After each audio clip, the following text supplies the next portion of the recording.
Hi guys, Dr. Dennis Lesniak here. After Memorial Day, hope you guys had a wonderful weekend. Wanted to talk today about productivity. So a lot of people are working from home right now, and a lot of people will be working from home for the foreseeable future, and having a hard time keeping what I would consider to be the most important meetings, and those are the meetings with yourself. Those are the meetings to fill your cup, and those are the meetings to keep you productive.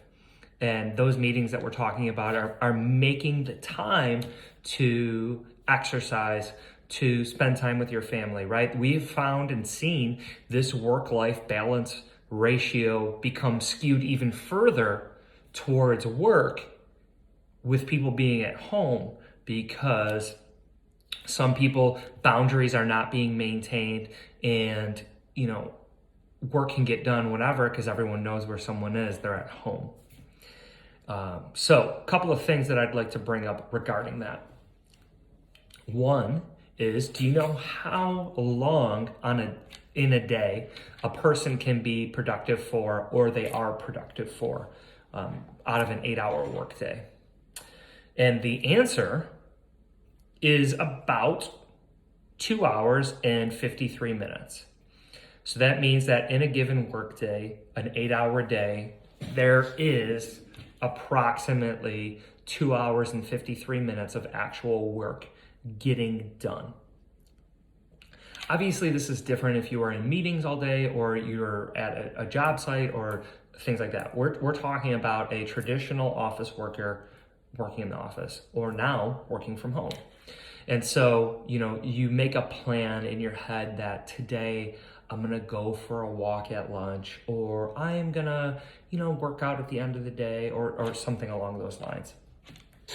And what tends to happen in these situations is it's very hard for people to maintain that part of their schedule, because it's, well, I can do it later. Work has firm deadlines, right? This needs to be done today by 5 p.m. or there are consequences, okay? But we don't see those consequences with ourselves and what's happening to our body, right? It's a long-term consequence. And I can guarantee that your employers would love to have you be productive and healthy, versus being a increased cost to healthcare, because you got to take sick days, you need medications that require higher premiums, right? These things all kind of increase costs as we go on, where it might seem like a half hour out of your day could be potentially frowned upon. But if your productivity during those 2 hours and 53 minutes becomes increased by 10 or 15%, or instead of 2 hours and 53 minutes of productivity, you have 3 hours and 53 minutes of productivity, because you are invigorated, you feel good about yourself, you did that workout.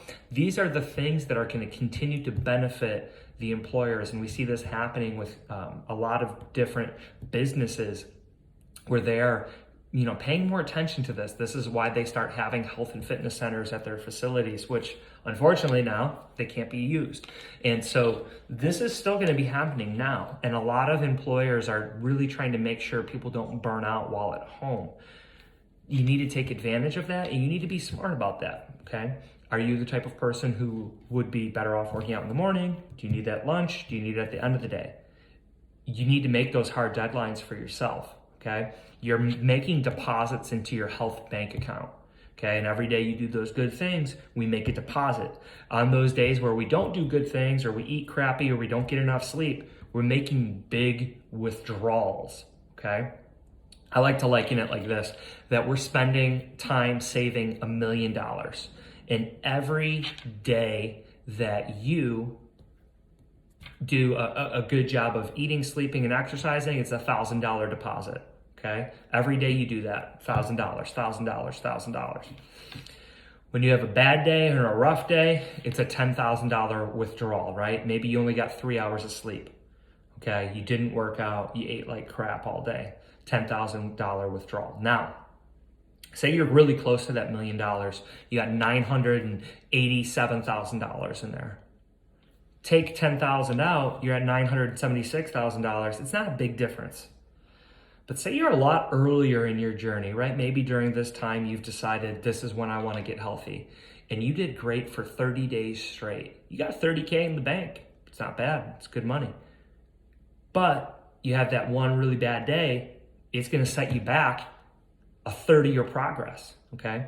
So when we're doing things in the beginning, when we need to set these patterns in place, we got to be very diligent to take care of ourselves.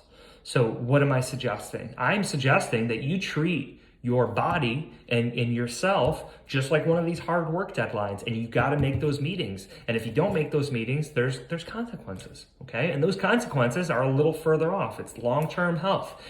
So make the meetings with yourself. Take advantage, okay? Your work knows that you're not productive 8 hours a day, despite as clever as you think you might think you are. So they know that's happening. Schedule that time for yourself, and then make yourself more productive during those other times. And everyone's gonna be happier, and your work becomes more productive, and you'll probably be recognized by that, by your work. So be productive when it's time to work. When it's time to take care of you, take care of yourself. And that's gonna help you continue to make progress and come out of this in a better place. And then you are gonna shine when you're back at work. All right, have a good day, guys.